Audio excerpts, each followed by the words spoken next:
muhakkak. Yola çıktık. Yeni bir konuma doğru hareket ederken alışveriş yaptık. Yedek tüpümüzü yeniden doldurduk. Önceki yani biten tüpün yerine yedek boştaydı. Ne olur ne olmaz diye. Market alışverişi, işler, güçler, alışverişler, sonra yeniden yola. Sular mular her şey halledildi. Aynen, sularımızı doldurduk. Max'e güzel mamalardan aldık. Oo Max. Duyuyor musun Tolga neler diyor? Ve sanki güzel bir koy bulduk gibi. Evet, haritada görüp tahminen Evet. bir gelip bakalım dediğimiz. Yer beton olaymış, çok daha güzel olacakmış. O tarafta Ama banka sert toprak, yerler bir de var. yarın havada şey. Evet, sonunda güneş güneşli. açtı bu arada. Yağmur yok. Yarın da yok. Hazır böyle güneşliyken hemen güzel bir konuma gelelim dedik. Şöyle göstereyim manzaramızdan şimdilik. Evet, son videonun sonunda bir kutu elimizde kalmıştık. Kutuda ne var diye. Burada o Şöyle yanaşayım mı? Olur. Sen konuşurken. Burada o videonun diyorum ya, kafamı karıştırdın. Burada o kutunun açılışını yapacağız. Yani kutuyu aldık, daha paketini açmadık, beraber açalım diye. Daha içinde eksik gedik var mı onu bile bilmiyoruz. Tolga açmayalım dedi. Açmayalım. Ben açalım bakalım, sonra kapatırız dedim ama. Şimdi geldik, yerleşeceğiz. Ama benim kafamda tabii her zamanki gibi konumlarda 50 tane tilki dolaşıyor. Yanda masalar var. Evet. Buraya mı park edelim? Yoksa şurada bir düzlük alan var, çakıl taşlı. O tarafa doğru mu park edelim? Yani masaları Evet. anlık gelip giden karşımızdaki gençler gibi kullanmak isteyebilirler. O yüzden bence o tarafa koyalım. Tamam. Bizim Burada hem masaya binaların ihtiyacımız yok önündeyiz. zaten. Bizim aynen masaya ihtiyacımız yok. Ve insanlar kullanırlar. Yalnız Yani yazlık siteler büyük ihtimalle hiç kimse yok burada ama köprü. geçebilir miyiz üzerine? Geçeriz herhalde. Bakalım. Taşır. Taşır ya. Küçücük bir köprü de. Emin olamadık. Aynen böyle dümdüz bir alan var burada. Güneşten parlayan yerler var. Camlar. Çok şey yapmayalım istersen. Tabii yağmur yüzünden her yer ıslak ama normalde burası güzel bir plaj muhtemelen. Zemin öyle gözüküyor, kumlar. Kumlu mumlu. Kumlu mumlu. Dur kuzum. Dur kuzum. Şunu da kapatayım. Kapat artık, evet. Evet. Artık bir Şimdi senin yanaşmanı takip ederken konuşmaya çalışmak o kadar zor ve ki. arada bir şey söyleyeceksin diye beklemek.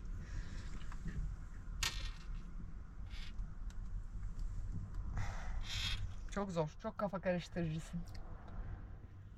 Evet, bazen. Kısmen Evet. olabiliyor. Bir inelim, nefes alalım önce. Evet, hemen Yoksa yerleşelim. hemen kutuyu açmak ister misin? Hayır, Dün hayır. akşamdan beri bekliyoruz. Hayır. Kutu. Kutuya daha var. Kutunun paketini bile açmadık. Yani o kargo poşetini bile açmadık. Açtırtmadım. Evet. Yırtıyordu ucundan. Açtırtmadım. Max bile kaşıdı. Açtırtmadım. Evet, siz Bu bekledik. arada Instagram'da acaba kutunun içinde ne var diye bir şey yaptık. Bize soru sor muhabbeti yaptık. Öyle bir mesajlar var ki. Evet. Onları da koyarım tam şu anda şöyle şuralara. Ama herkes yani bak, aslında çok iyi takip eden insanlar Evet. var. Yani Cevaplar efsaneydi. neye ihtiyacımız olduğunu daha önce söylediğimiz, aslında şunu yapmalıyız, şuna ihtiyacımız var gibi konuştuğumuz her şeyin cevabı geldi yani. Aynen süper. Süpersiniz yani. Bizi dikkatle takip ettiğiniz için çok teşekkür ederiz. bu Ama arada. kimse bilemedi bu arada. Yürüyelim falan dedik ama. Yaklaşık bir haftadır devamlı yağmurlarla boğuştuğumuz için artık enerjimiz dibe vurma noktasına geldi. Ve bizim şu anda yaptığımız kilometrede ortalama 10-15 kilometre bazında olduğundan dolayı DC-DC konvertör güneşi yaşam akülerini tam anlamıyla doldurmaya yetmeyecek. Doğal olarak hazır tepemizde de güneş varken paneli 45 derece pozisyonuna getireceğiz ve maksimum seviyede enerjimizi kısa sürede depolamış olacağız. Evet. Ben onu halledeyim hemen. Ondan sonra yürürüz. Evet.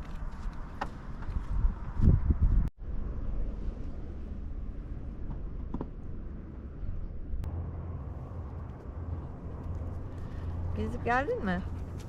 Aferin sana.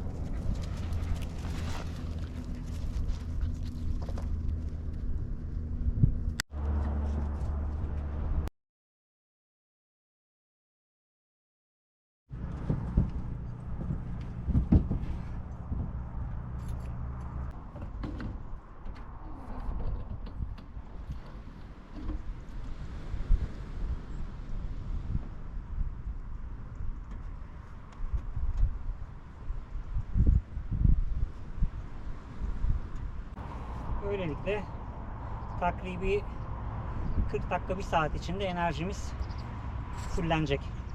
Hadi bakalım. Sağlamlığımız da okey. Bu kadar. Hadi o zaman. Seni bekliyoruz. Geliyorum.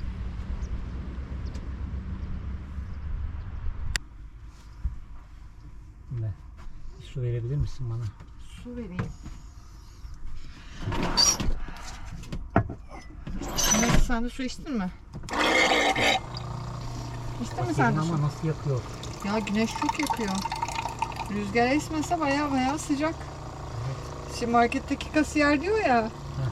Biz diyor evde olsak tişörtle dururuz diyor. Bakma yağmur yağdığına şimdi diyor. Normalde biz Aralık'ta Ocak'ta denize giriyoruz burada diyor. Biz böyle hırkalarla görünce çok giyinmiş gördü.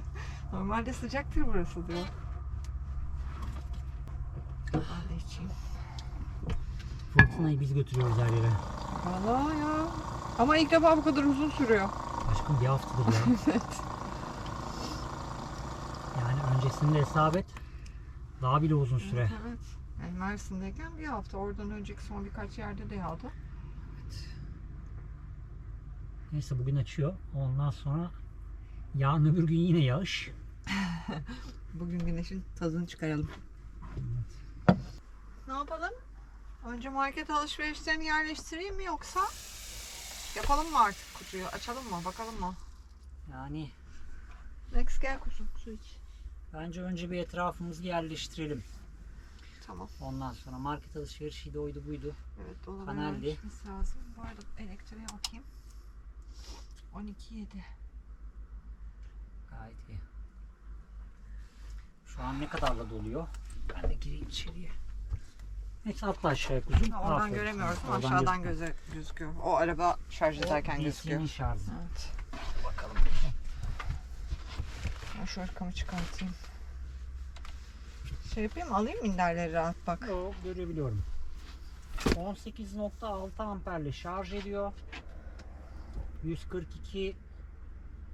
242 volt üretiyor panel. Panel voltajımız şu an 30.7. Çok iyi. Yani çok iyi bir güneş alıyor. Araç akülerimiz de 13'ü gördü şu anda. Ya güneş zaten bayağı ısıtıyor. Bunu değerlendirmemek Tabii. çok şey olurdu. 18.5 şu an şarj amperimiz. Gayet iyi. Yatık olsaydı hani Yatık bunun yarısı olsaydı- kadar. Aynen öyle. Çok etkilemiyor yatık oyun. Çünkü güneş gerçekten çok aşağıda. Ve Yarısı günün her kadar. saat aşağıda olması zaten asıl sıkıntı. Tabii. Şu ışık şeyini astım. Ya işte o kaç derece açıdan geçiyor araştırdık ya. Evet evet. 26 derece hayatım yani. Bir Bir de şeye baktım. sürekli o açıdan geçiyor işte. Şimdi ülkede şey var ya, panel tarlaları. Hı hı. Ondan sonra onlar için şey diyorlar. İşte şu güzergahta 45 derece açıyla kurun. Bölgesel olarak Tabii. ona göre açılıp. Zaten Aynen. onların hiçbirisi fark ettiysen Yatay değil. karavanlardaki gibi düz durmuyorlar. Aynen öyle. Yani paneliniz, bu arada hemen bir bilgilendirme de vereyim size. Şimdi yazın güneşe göre konumlanıyorsunuz falan filan ya. Abi hikaye. Paneliniz zaten yatay. Doğal olarak siz nereye dönerseniz dönün, aracı eğime vermediğiniz sürece, yani paneli güneşe doğru böyle tam karşılıklı denk getirmediğiniz sürece sizin paneliniz her halükarda aynı açıyı alır. Sizin tek dikkat ettiğiniz husus araç gölgeye gelmesin kısmıdır.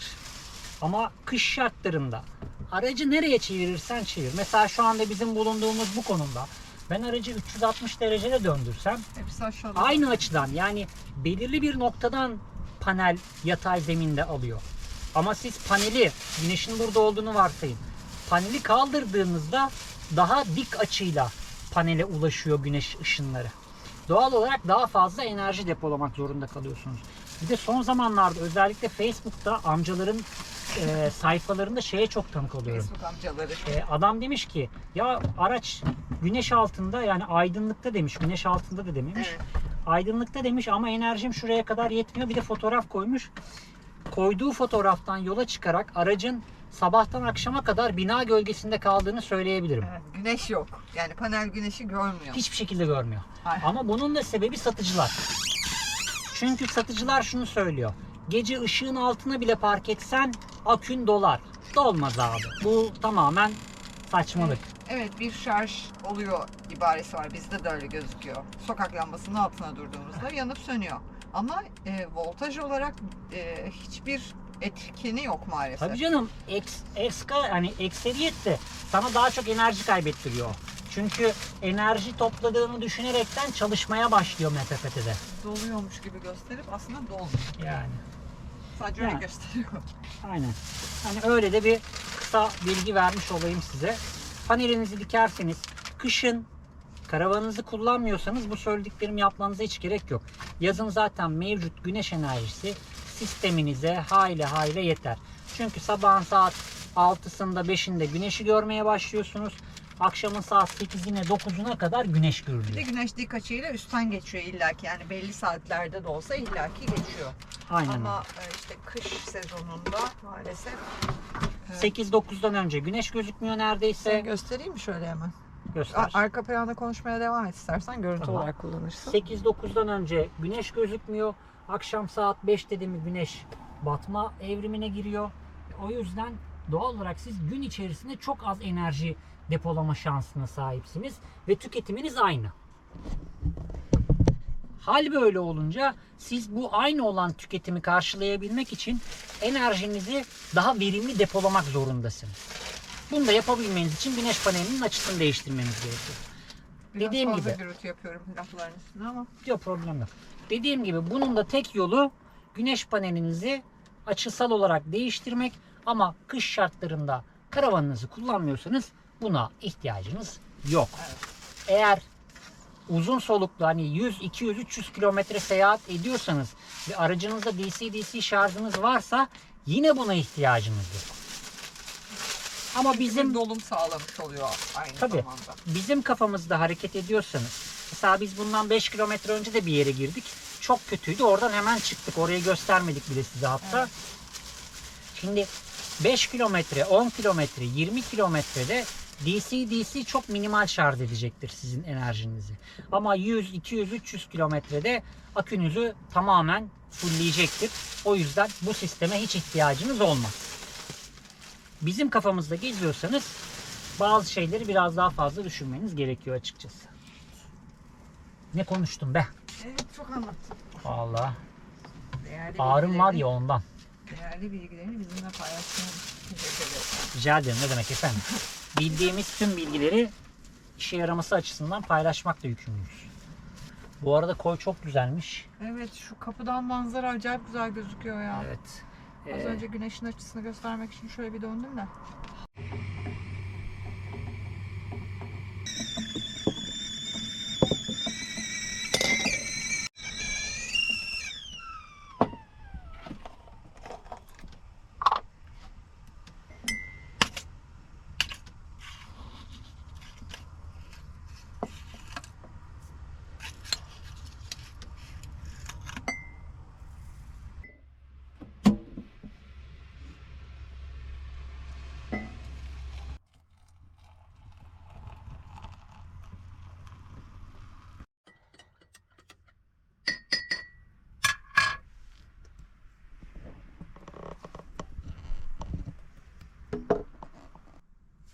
Evet dostlar. Geldik Sonunda. zurnanın zart dediği yere. Ondan sonra cima. Şöyle ben mi açayım? Sen açmak ister misin? Aç. Tırırt. Şöyle şeyi bozmadan. Gerilim müziği yapayım. Tırı. Hiç olmadı ama olsun. Next'e bakıyor. Hiç meraklı. Gel Max. Gel yukarı gel. Gör. Evet. Açıyoruz. Açıyormuş Açıyoruz. Max. Nasıl kokluyor ya. Hazır mısınız? Evet. Hazır mısınız? Dur yaklaşalım bir dakika. Açıyorum. Açıyorum. Aç. Ve açtım. Gözüktü zaten kenarı. Evet. Merakla, heyecanla beklediğimiz kutu. Evet. Hepimizin çok sevineceği mikrofon seti. Evet. Kamerayı sattığımızda, daha doğrusu satışa çıkarttığımızda dedik ki bu kamerayı satarsak bunun yerine bir mikrofon alalım artık Evet. diye kendi aramızda söz vermiştik. Buradan gelecek olan parayla mikrofonu alalım diye. Aslında ilk düşüncemiz YouTube kazancıyla almaktı. Hatta Evet. oradaki biriken parayı biriktirmeye devam ediyoruz. Ama onu bekleyeceğimize kamera satılırsa diye düşündük ilk önce. Aynen. O yüzden satılırsa. Kamerayı da sevdiğimiz bir takipçimiz aldı. Evet. Ondan sonra Güzel günlerde kullansın. güzel günlerde inşallah. kullansın. Güzel anılar biriktirsin. Ondan sonra biz de oradan gelen parayla direkt bu arkadaşı aldık. Şimdi bu arkadaş nedir, ne değildir? Size kutu içeriğinde neler var? Onlardan bahsedeceğiz. Ve neden bunu seçtik? Onu da en sonunda bahsedeceğiz. Çünkü bu formatta çok fazla marka var. Biz yaklaşık bir yıldır bunu araştırıyoruz. Biliyorsunuz daha önceki videolarda çok ciddi ses problemleri yaşadık. Hatta özellikle Dalaman videosunda neredeyse o ses problemleri Nirvana yaptı ve videoyu paylaşamaz duruma getirdi Yani bize. en başından beri aslında ses problemi yaşıyoruz ve video düzenlememize çok zorlaştırıyordu bu durum. Evet. Birçok videoyu bu yüzden paylaşamadık. Mesela 2021'de efsane bir kar kampı yaptık. Evet. Onunla 10 ilgili gün video, mahsur kaldık mesela. Onun da fotoğraflarını atarım size. onunla ilgili hiçbir şey paylaşamadık çünkü arkada sürekli işte kar ve fırtınanın uğultusu ve gürültüsü vardı. Çat pat sesler vardı. Görüntü ne kadar iyi olsa da ses bu kadar kötü olunca birçok videoyu aslında paylaşamadık. Aynen. Bu yüzden. Bazı videoları tekrar çektik. Mesela hangisiydi hatırlayamıyorum şu anda ama ilk videolardan bir tanesini 3 ya da 4 defa falan çektik yani. Baktık, Evet. izledik, dinledik, olmamış hiç. Bir kez daha çektik, bir kez daha Yani çektik tabii falan. bir de o durum şöyle gerçekleşiyor. Edit yapılabilir mi kısmında biz saatler harcıyoruz. Evet. Edit artık yapılamaz, gerçekten kurtarılamaz bir durumdaysa olmadı bir video, biz bir daha çekim yapmamız gerekecek deniyor. Tabii yaptığımız çekimlerin doğallığıyla tamamen alakasız bir çekim oluyor. Yani bambaşka bir konudan bahsetmek gerekiyor. Yeniden çekim yaptığımız için başka konulara da dönmüş oluyoruz Evet. aslında. Aynı içeriği yeniden üretmek gibi bir durum söz konusu olmadığı için. Bu sorunları aslında biz GoPro'ya geçtikten sonra, yani yaklaşık 7-8 video mu oldu? Belki daha Fazlası fazla olabilir. olmuş olabilir. İşte kardeşim bize bir GoPro hediyesi getirmişti yurt dışından. O zamandan beri sesle ilgili bir problemimiz yok aslında. Aynen, süper. Ama şöyle bir durum var. Şimdi kameranın kendi mikrofonuyla çekim yapıyoruz ve işte kamera benim elimdeyse benim sesimi daha çok duyuyorsunuz. Ya da Tolga'nın elindeyse ya da yakın tutuyorsam mesela o çekim açısına göre benim sesim patlıyor bu sefer. Tolga'nın sesi uzak kalıyor ve bu aslında profesyonel bir çekim olmamış oluyor. olmuyor. Kalite düşmüş oluyor böyle Evet. olunca. Bir de şöyle, ikimiz birbirimizden uzaksak, yani kameraya birimiz 5 metre mesafedeyse o kişinin sesi daha az geliyor size. Evet.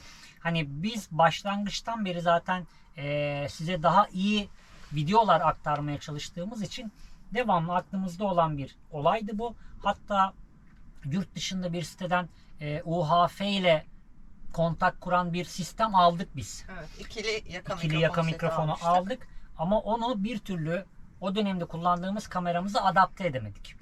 Telefona bağladık, kamerayla çekim yapıp sesi oradan almaya çalıştık. O bize ekstra bir iş yükü sundu.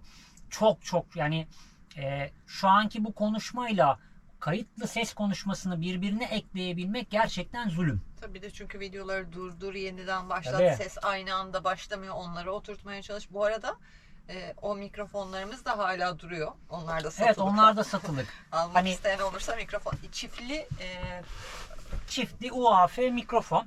Onun da kablosuz mikrofon seti, uzak bağlantılı yani. Evet, onu da şöyle kullanabiliyorsunuz. Action kameralarda, SJ Cam ve GoPro'da kullanamadık biz onu. Ama normal kameranız varsa normal kamerayla kullanabiliyorsunuz. Telefonla çekim yapıyorsanız telefonla kullanabiliyorsunuz. Yani kulaklık ve mikrofon girişinden kullanılıyor. Bizim diğer kameramız da şeydi, tip C bağlantılı olduğu için kullanamadık yani onu telefona bağlayarak. Hatta Tolga'nın telefonunda, senin telefonunda da olmadı galiba, Yok. değil mi? benim telefonumda gördü ve onda kullandık ama dediğimiz gibi çok profesyonel bir sistem değil bu arada o da. Başlangıç seviyesi. Aslında şöyle, biz onu profesyonelce kullanamadık. Çünkü onu kamerayla adapte etmiş olsalar mesela onu kullanabilirler. Bir de şöyle, biz bunu GoPro ile de kullanamıyoruz. Evet, şu anda kullanamayacağız. Evet. Muhtemelen ilk zamanlar telefon eşliğinde kullanırız. Çünkü bir yine adaptör almamız gerekiyor bunun için. Evet, yani bunun için bir adaptörü almamız gerekiyor. Eğer o adaptör GoPro'daki tip C'yi 3.5 jack'a çeviriyor. Onunla da kullanılabilir bu. UHF'ler. Evet tabii. Hani tabii. GoPro'nuzda kullanılamaz dedim ama Evet. o 3.5 dönüştürücü jack'ı aldığınız takdirde, çünkü o çok daha profesyonel bir dönüştürücü ve GoPro için tasarlanmış bir dönüştürücü. Onunla kullanabilirsiniz. Ya da GoPro'nun kendi kiti var zaten kasa olarak dönüştürücü kendi sağlayan. Media Mod kasası var. Onunla da kullanabilirsiniz. Yani GoPro'nuzda da kullanırsınız, kameranızda da kullanırsınız, telefonunuzda da kullanırsınız. Hani sen profesyonel değildin ama birçok özellikle yurt dışında kullanıyorlar onu da. Onu da ufaktan belirteyim. Yani biz değerlendiremedik onu sadece. Bizim bu markayı tercih etme sebebimizden önce. En sonunda söyleyeceğiz onu. O zaman geçtik orayı. Hadi açalım artık. Hadi açalım. Daha o zaman sen aç ya da ben açayım. Birimiz kamerayı yakın açacak. Sen aç, ben yaklaştım. Peki, hadi bakalım. Max, çek popolu. Of, heyecan yaptım.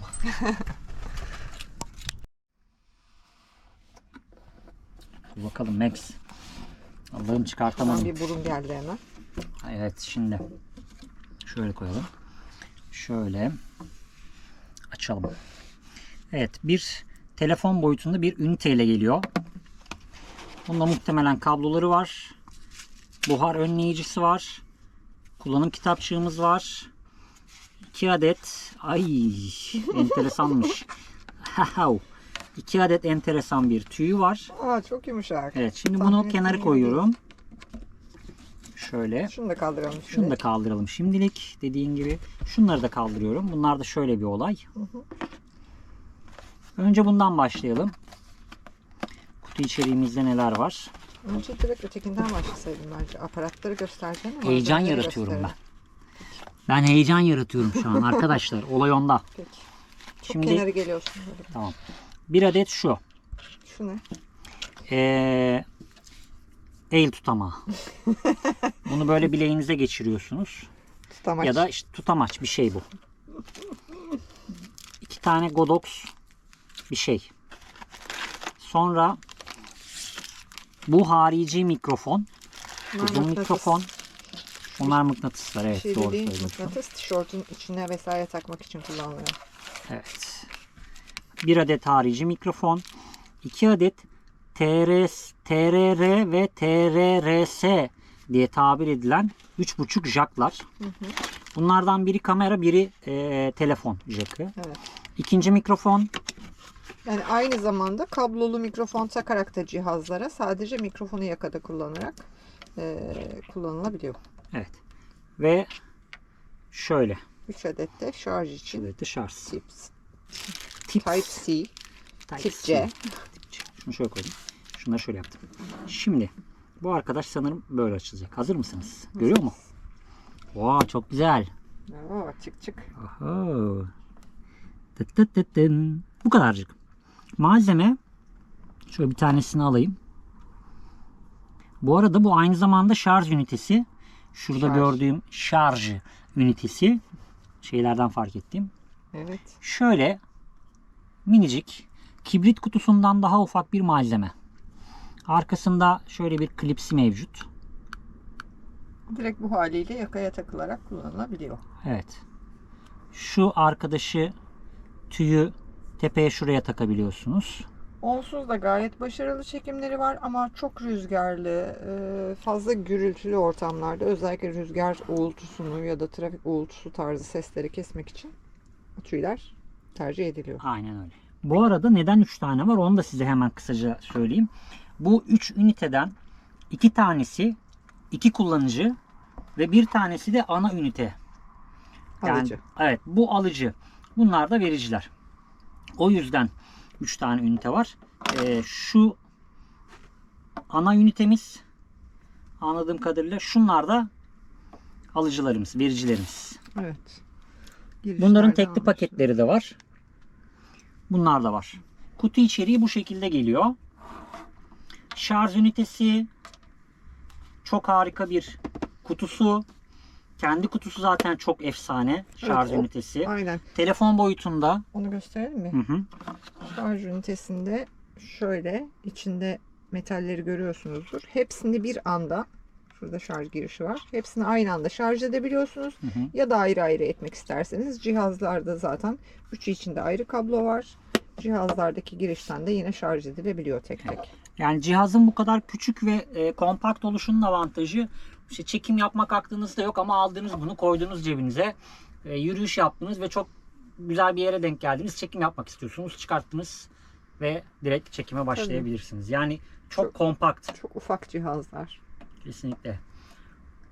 Şarj ünitesi, kedi kuyrukları, 2 adet harici mikrofon. Kedi dedim de katma hemen sen. 2 Ne adet kelime? 2 adet 3.5 jack, 3 adet tip C şarj aleti, 2 tane Mıknatıs. mıknatıs ve esas ünitelerimiz. Kutu içeriğimiz bu şekilde. Şimdi bu ürün nedir, ne değildir, biraz da ondan bahsedelim size. Geçebilir miyim ben demek için tekrar? Ben. Sen değil ben. Tamam. Şimdi şunları ben tekrar yerine koyayım. Geri git. Bak bir de Yeni git. mıknatıslı. Geçiyorsun oraya, sonra durmayacaksın. Beni iteleyeceksin geçeyim diye. Evet, fark ettim. Çık diye geri oturuyor. O yuvalara oturuyor büyük ihtimalle. Evet. Ufak da bir ekranı var. Şarjı var mıdır acaba? Bilmiyorum ki, vardır herhalde kısmen de olsa içinde. Bu arada işte Yok, bizde, sıfır şarj. ya, Hmm. biz de hiç açmadığımız için bilmiyoruz tabii ki. Evet, hiç açmadık. Açtırmadım. Sizinle beraber açtık. Ha, pardon. Şunu da belirtelim. Bu işbirliği vesaire falan değil. Godox bize bunu göndermedi ücretsiz olarak. Bunu biz parasını verdik, aldık. Ücretsiz ya da indirimde vesaire hiç öyle bir şey Tabii olmadı. tabii, öyle bir şey yok. Sponsorluk vesaire ya da reklam değil. Biz kendi aldığımız ve memnun olacağımızı düşündüğümüz, kullanacağımız. Barayla aldık, barayla. Aynen. Çok araştırdık çünkü biz bu ürünü. Benzer muadil farklı markaları da var. Neredeyse 2 katı 3 katı olan markalar da var. Evet. Özelliklerini kıyasladığımızda bunun bize yeterli olabileceğini düşündük. Hatta bazı özellikleri daha üst markalardan bizim için daha iyi. Aynen öyle. Şimdi bizim birinci önceliğimiz bu tür bir malzeme alırken dış ortam seslerini, rüzgar seslerini minimum derecede kayıt edebilen bir şeydi. Ondan sonra yaptığımız araştırmalarda da bunun en çok beğendiğimiz özelliğinden biri olan tek bir tuşla ortam gürültüsünü azaltabiliyor oluşu. Evet, 32 desibele kadar dış ses dediğimiz o trafik gürültüsü, Evet. atıyorum dalga sesi, rüzgar uğultusu gibi sesleri, yani kişinin ya da şöyle diyeyim, kişinin demeyeyim, mikrofonun takılı olduğu yerin haricindeki dış ortam seslerini 32 Aynen. desibele kadar kısıyor olmasıydı. Bizim Aynen. zaten asıl sıkıntımız oydu bir yerde. Evet, ya biz size video editlerken dış seslerin normal konuşma sesinin önüne geçmesini sevmiyoruz. Yani o bizi iğrelti ediyordu. Rahatsız eden bir durumdu. Sırf o sebepten dolayı böyle bir yola başvurduk biz. Evet. O yüzden de bu arkadaşı aldık. Diğerlerinde bu özellik yok. Bazısında kendi özelliği olarak böyle bir Otomatik özelliği var. olarak var. Otomatik olarak var. Ama fiyatlara baktığımız zaman çok fiyatlı. Bir tanesinde daha var ama o da 32 desibel değil de sanırım 16 ya da 16. değil mi? 16 desibele 16. kadar dış sesleri kısıyor sadece. Evet. Yani fiyat makuliyeti de tabii ki haliyle bizim için önemli olan kısımdı. Ya şey de var mesela. Şimdi bunun alternatifi çok fazla ürün var. Daha böyle ufakları var, ince kalem pil Şimdi formunda, mini versiyonları miniler var. vesaireler falan var. Ama kullanım alanları daha dar. Şimdi onun kullanım alanı genelde telefonlar. İşte ufak blog çekimleri vesaireler falan filan. Ve genellikle bunlar kapalı alanlarda yapıldığı için işte Evet. az önce bahsettiğimiz ekstrem özellikler bu mikrofonlarda yok maalesef. Aynen. Bizim için içeride yaptığımız çekimlerde zaten hiç sorun olmamıştı. Eski kameramızda mikrofonlu, mikrofonsuz hiç sorun olmamıştı. Çünkü kameraya hem eşit uzaklıktayız hem dış sesleri az da olsa dışarıda bırakmış oluyoruz gerçekten. Ama yürüyüş yaptığımız zamanlarda ya da işte gezilerde ya da dış çekimlerde özellikle bu gibi sorunlar yaşıyorduk. Evet. Ama bu mikrofondan sonra artık sıfıra inecek o sorunlar. İnşallah. Bir de şöyle bir ürünün özellikleriyle ilgili birkaç bir şey söyleyeyim. Gerçek zamanlı ses kaydı yapıyor. Yani ses kaydını yaparken gecikmeli olarak sesi kaydetmiyor. Eğer bu işi yapıyorsanız bu çok önemli bir etken noktasıdır. Hani böyle bir şey araştırıyorsanız buna çok dikkat edin. Gerçek zamanlı ses kaydı yapıyor mu kısmına çok dikkat edin. Godox ana üniteden 100 metre uzağa kadar sesi net bir şekilde aldığını iddia ediyor. Açık alanlar için geçerli. Açık alanlar için geçerli. Ondan sonra bunun bir iki test videosunu izledik. Gerçekten 70-80 metreye kadar kesintisiz şehir içinde ve bir parkın içerisindeki bir videoda izlemiştim. Ağaçlar ve araçlar, trafik araçları geçtiği halde. Hani 70-80 metreye kadar net pürüzsüz bir ses kaydı gerçekleştiriyor. Zaten 70 metre ötesi demek sizin kamerada görünmemeniz anlamına geliyor. Aynen öyle. Yani ondan sonra öyle. bir başka özellik olan işte Gülden'in de bahsettiği gibi gürültü engelleme özelliği. Ki bizim için Gerçek- en önemlisi. Kesinlikle öyle. Yine farklı bir özellik şu. Ses kaydı yaparken iki ünite olduğu için iki farklı kanaldan ses kaydı yapabiliyor. Yani mono ve stereo olarak ses kaydı yapabiliyor. Ve bu ses kaydını size edit aşamasında çok kolay sesi ayırmanıza da yarayabiliyor. Evet, yani aslında ikimiz aynı anda aynı cihaza kayıt yapıyoruz farklı mikrofonlardan. Ama aktarım esnasında bu ikimizin sesini ayrı ayrı da kullanabiliyor. Aynen öyle. Mesela işte benim sesimin hiç olmamasını istiyoruz. Benim sesimi direkt oradan alıp diğer sesi kullanıyor. Diğer ses. Yani o evet işte yani senin Diğer sesini ses. kullanıyor. Yani orada benim sesimi demeseydim de olurdu da neyse Evet, artık evet, anladık. artık çok geç. Ama arkadaşlar anlamışlardır muhtemelen. Anlıyoruz. Düşünceye geçtim. Çok Evet, yanlış. bu az önce bahsettiğimiz özellik bu arada işte ses ayırma durumu şu açıda işe yarayabilir. Mesela mikrofonlar ikimizde de takıldı ve işte aynı çekimi aynı kayıt cihazı alıyor tabii ki kayda. Ama ben bir şey anlatırken mesela o arada Tolga Max'le uğraşırken unuttu mikrofonun takılı olduğunu ve konuştu. Ya da Tabii. şey çok başımıza denk geliyor mesela. Ya da burada işte çekim yapıyoruz. Ben bir şey anlatıyorum ve o arada başka birisi geliyor işte merhaba falan diye. O Aynen. arada ikinci kişi konuşurken o konuşmalar da dahil oluyor normalde çekime. Tabii. Mesela onları ayırabileceğiz direkt böyle olunca. Aynen öyle. Mesela ben orada işte X bir kişiyle ya da Max'le ilgilenirken size daha net bir şey aktarmak için ben direkt kendi sesimi ortadan çekeceğim. Size net bir şekilde Gülden o konuyu bahsetmeye devam edecek Bu gibi bir durumlar şey. için çok önemli bence bu özellik. Evet. Bu arada şeyden bahsedelim o arada ben hala şeye bakıyorum. İçlerinde dahili lityum iyon pil var. Tüm gün boyunca kesintisiz çekim yapılabiliyor neredeyse. Ve vericiler yani bizim taktığımız mikrofonlar 10 saat batarya ömrü var. Alıcının da 8 saat batarya ömrü var. Yani tek seferde 8 saat 10 saat civarında şarjları fullken kullanılabilir ki o kadar uzun çekim yapmıyoruz zaten. Tabii ki o kadar uzun çekim yapamıyoruz. Yani Çünkü bize birkaç GoPro'da video- tek pilimiz var. Ya evet.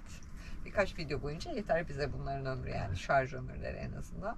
Bu arada sen az önce söylüyordun küçük bir ekranı var diye. Bu Hı hı. ekran üzerinde neredeyse tüm bilgileri gösteriyor. Ne açık ne kapalı, ses yüksekliği, bütün ayarları ekran üzerinden görebiliyorsun Hı hı. ve yandaki tuşlarla bütün kontrolü sağlayabiliyorsun. Çalışma mesafesinden bahsettin. Bu arada direkt üreticinin kendi sayfasından özelliklerini size aktarmaya çalışıyoruz ki yanlış bir Evet. bilgi aktarmayalım size. Ağırlık olarak cihazların bir tanesinin ağırlığı 27 gram. Çok hafif ya. Çok Yani yok gibi aynen elinizde. öyle. Yakaya takıp kullanılabilecek şekilde. Ölçüleri 5 santim, 4 santim, 1.4 santim bu arada. Çok iyi. Santim olarak söyleyeyim, milim deyince şey olmasın.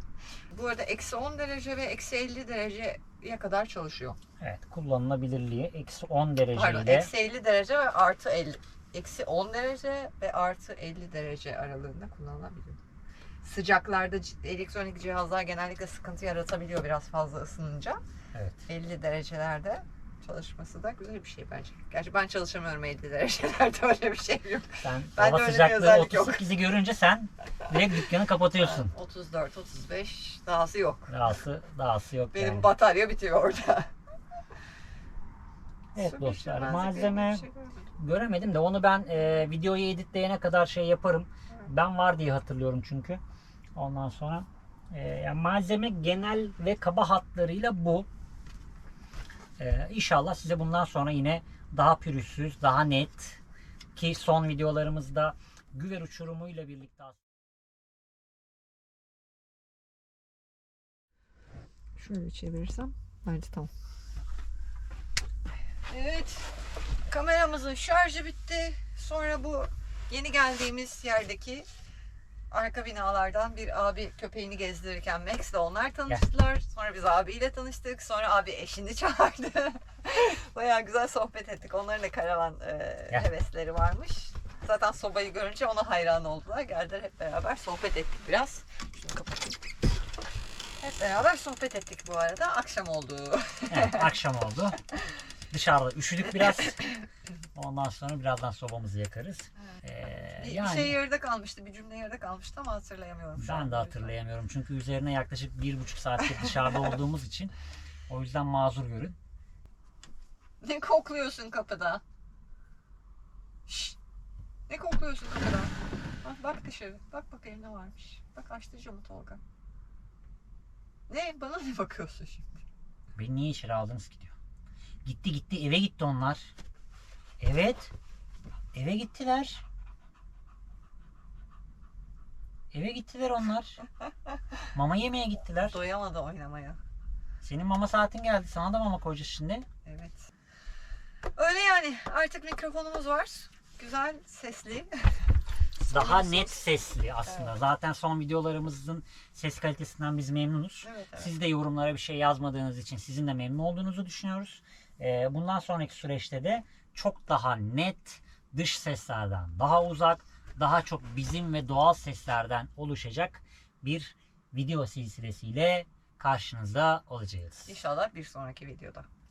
Bir sonraki videoya yetişmez. Yetişmez mi? Yetişmez. Çünkü az önce de bahsettik, bir aparat almamız gerekiyor Evet. kameraya bağlayabilmemiz için bu mikrofonu. Sonrasında zaten kullandıkça ürünün ne gibi şartlarda neler veriyor, neler ediyor, onunla ilgili de size zaten çekimlerde de normalde de olduğu gibi illaki bilgi aktarımı sağlarız size. Evet, yani tanıtım videosu çekmek istedik size gelen hediyenin. O yüzden çok fazla sağ solda göstermedik. Sadece ürünle ilgili bir tanıtım videosu olsun istedik. Bilgilendirme videosu olsun istedik. Niyeti olan ya da bu işler nasıl oluyor diyenler için bir iki bilgi vermiş olduk sizlere. Bakalım. Evet, uzun zamandır almak istediğimiz bir şeydi. Aynı zamanda da heyecanımızı paylaşmak istedik. Evet. O zaman yeni videolarda, yeni yollarda ve yeni maceralarda görüşmek üzere diyelim. Hoşçakalın. Hoşçakalın.